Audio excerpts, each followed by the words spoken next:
पालघर लोकसभेचे खासदार डॉक्टर हेमंत सौरा यांच्या प्रयत्नानं लवकरच आता शाळेतील मुलांसाठी पालघर जिल्ह्यातील वसईच्या खानिवडे येथील महामार्गावर पादचारी पूल उभारण्यात येणार आहे।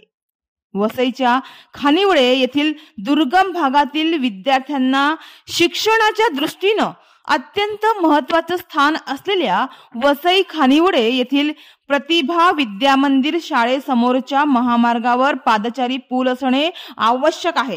मात्र सध्या येथील शाळेतील मुले व इतर कामगार वर्ग, प्रवासी, खरेदीदार, पालक वर्ग हा महामार्ग धोकादायक पद्धतीनं ओलांडून येत आहेत।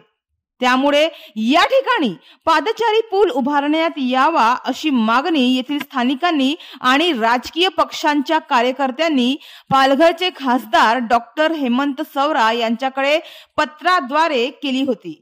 तर डॉक्टर हेमंत सौरा यांनी देखील केंद्रीय मंत्री नितीन गडकरी यांची भेट घेऊन त्यांना एक लेखी पत्र देऊन हा पादचारी पूल निर्माण करण्याची मागणी केली आहे।